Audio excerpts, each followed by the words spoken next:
L'eau pure de la nappe du Drac, naturellement filtrée, coule de nouveau chez une partie des habitants de Vif, Vars et du Gard. Mais cette crise sanitaire du printemps 2016 aura marqué les esprits.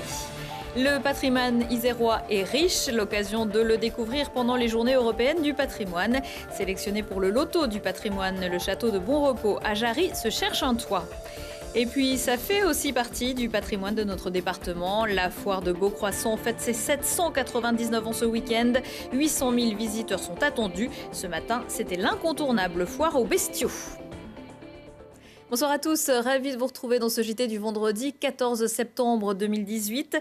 Toutes les heures à partir de 18h, l'essentiel de l'actualité du Grand Grenoble en moins de 10 minutes. Direction Vif pour commencer cette édition. Vous vous en souvenez peut-être, il y a 2 ans et demi, une partie de ce secteur du sud de l'Agglo était victime d'une importante pollution sur le réseau d'eau potable. En charge du dossier, la métropole a engagé d'importants travaux et le bout du tuyau du tunnel, c'est pour bientôt. Lucille Dailly. Le geste est toujours symbolique. Une nouvelle source, ça se fait en grande pompe. Mais ici, cette eau pure était attendue, espérée depuis plus de 2 ans. En mars 2016, les habitants de Vif, d'une partie de Vars et le Gard avaient été victimes d'une pollution bactériologique et virale de l'eau potable. Une crise sanitaire grave à raison de 3000 malades, dont 60 hospitalisés. La métropole avait alors entrepris de changer la provenance de l'eau. La crise avait été de telle ampleur que nous ne pouvions pas imaginer continuer à alimenter, je dirais, durablement les communes concernées par cette source-là. Il fallait donc complètement changer l'origine de l'eau qui allait couler au robinet des habitants. L'origine, c'est désormais la réserve naturelle régionale des îles du Drac, cette même eau pure qui alimente entre autres la ville de Grenoble. Un nouveau puits a été creusé dans la plaine.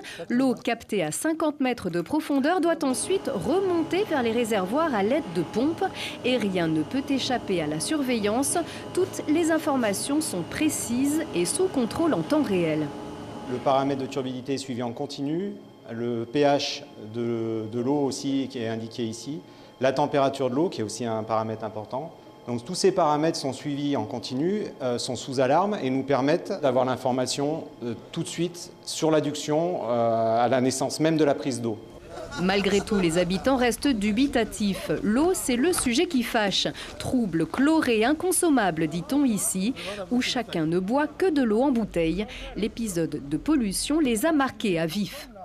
Profondément, et ça marque encore toujours. Aujourd'hui, dès qu'il y a un chantier, une eau qui n'est pas tout à fait conforme, les gens ont un peu des coliques ou quoi que ce soit, eh bien c'est l'eau. Ça restera certainement gravé encore pour quelques années. Pour l'heure, l'odeur de chlore persiste car les doses avaient été renforcées par sécurité au moment du raccordement à la nouvelle source. Il disparaîtra peu à peu dans quelques semaines, mais restera sans doute encore dans les têtes. Le coût total des travaux, 3,6 millions d'euros, pris en charge essentiellement par Grenoble-Alpes Métropole. Finance toujours, nos confrères du Dauphiné libéré ont pu avoir accès au rapport de la Chambre régionale des comptes sur les exercices de la ville de Grenoble de 2011 à 2016, soit entre les dernières années de mandat de Michel Destot et les premières d'Éric Piolle. La Chambre note par exemple un recours important, notamment sous la gestion Destot, aux agents contractuels. Les importantes sommes engagées pour conserver Alpexpo pendant les 2 mandats, des critiques sur les marchés de la Fête des Tuiles ou des irrégularités sur la location et l'acquisition de l'ancien bâtiment du Crédit Agricole. De quoi bien occuper les élus à la présentation de ce document lors du prochain conseil municipal le 24 septembre. Happy End, le jeune homme interpellé à son domicile du Courberia jeudi par le raid a finalement été laissé libre dans la soirée. L'intervention policière était due à un quiproquo après une bagarre. C'est parce qu'il était dans un profond sommeil en raison d'une forte quantité d'alcool ingurgité que le Grenoblois n'avait pas répondu aux premiers appels de la police. Super tirage du loto du patrimoine ce vendredi avec un jackpot d'au minimum 13 millions d'euros. Il s'ajoute au jeu qui va durer 2 ans, piloté également par la Fondation du patrimoine et la mission à Stéphane Bern. Sur la liste des 269 lieux qui pourraient en bénéficier, le château de Bon Repos à Jarry. Mais la somme récoltée ne suffira sans doute pas pour rénover ce monument du Moyen-Âge. À l'occasion des Journées du patrimoine, la Fondation, la ville et l'association des Amis du Château château s'apprête à lancer une souscription. Objectif numéro 1, le toit. Il n'y a plus de toit. Le toit est tombé aux alentours de 1917. Et aujourd'hui, 100 ans après, le projet, c'est de lui remettre un toit, pas à l'identique, un toit transparent pour arrêter les outrages du temps. Aujourd'hui, il pleut à travers le château, il pleut à travers les voûtes. Et si on ne fait rien, je pense qu'assez vite, il va s'écrouler. Une fois que cette souscription sera signée et lancée, donc à partir de samedi, tout un chacun, particulier ou entreprise, pourra donner, à travers le site internet de la Fondation du patrimoine, l'argent qu'ils souhaitent mettre à disposition du château de Montrepos, et un reçu déduction d'impôt sera possible aussi 66% du montant des dons. Donc soit les particuliers, soit les entreprises aussi. On a des fondations qui nous ont sollicité pour participer à ces travaux de patrimoine. Tous les historiens me disent que ce château est particulier, il est plutôt moyenâgeux, et il y en a très peu de cette forme-là en Isère. C'est pour ça que c'est notre emblème, on en est très fiers à Jarry.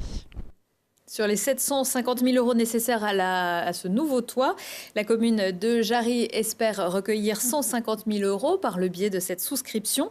Des bulletins seront disponibles à compter de samedi, donc dans plusieurs points de la commune, et sur le site internet de la ville, un particulier a déjà fait un don de 150 €. En attendant la 800e édition, veaux, vaches, cochons, volailles, mais aussi tracteurs, moissonneuses et autres engins agricoles, sans oublier de quoi combler quelques fringales et bien sûr des camelots et des manèges. 1500 exposants participent depuis ce vendredi matin à la 799e foire de la Beaucroissant, à quelques kilomètres de Voiron. L'un des moments forts, la vente de 700 têtes de bétail. Alors, la foire aux bestiaux, si on remonte un peu l'histoire, c'est ce qui faisait la foire de Beaucroissant. Parce que la foire, elle est située entre l'été et l'automne. Et la période du 14 septembre était une période où les travaux des champs d'été étaient finis et les travaux d'automne n'étaient pas en place. Donc, les éleveurs, souvent, venaient à la foire de Beaucroissant. Soit c'était pour acheter un cheval, parce qu'ils allaient avoir besoin d'un animal de trait pour faire les travaux d'automne, soit ils venaient acheter une bête laitière pour faire du lait l'hiver. Vous voyez, il y avait tout un échange qui se faisait dans les petites exploitations qui était très important. Et cette date charnière du 14 septembre correspondait bien à ce temps un petit peu libre des agriculteurs. Ce qu'il y a de bien à Beaucroissant, c'est lieu de rencontre. La preuve en est, on est là tous, on salue beaucoup de monde. Espace de liberté et lieu d'échange, voilà. Petite considération pratique, si vous souhaitez vous rendre sur la Beaucroissant, l'entrée est gratuite, mais le parking pris d'assaut est payant. Il est également possible de venir en train puisque la gare de Beaucroissant est exceptionnellement ouverte avec un tarif unique à 5 € samedi. Les horaires sur le site des TER.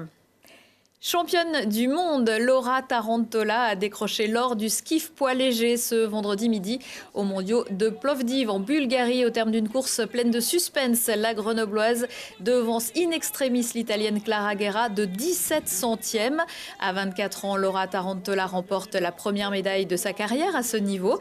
Pas mal quand on sait que c'est le forfait de sa coéquipière habituelle en 2 de couple poids léger qui l'a obligée à changer de catégorie. Et puis je vous rappelle que le FCG se déplacera samedi chez le champion de France de top 14 Castres. Antonin Berruyer, champion du monde des moins de 20 ans, sera pour la première fois capitaine. Le jeune 3e ligne formé au club a fêté ses 20 ans la semaine dernière. Il sera accompagné de beaucoup de joueurs qui n'ont pas encore foulé la pelouse cette saison en compétition. Pas moins de 13 changements par rapport au dernier match perdu contre Pau. Mais on n'est jamais à l'abri d'une bonne surprise. Prochain rendez-vous avec l'actu dans 1 heure et en replay sur télégrenoble.net. Je vous souhaite à tous un excellent week-end.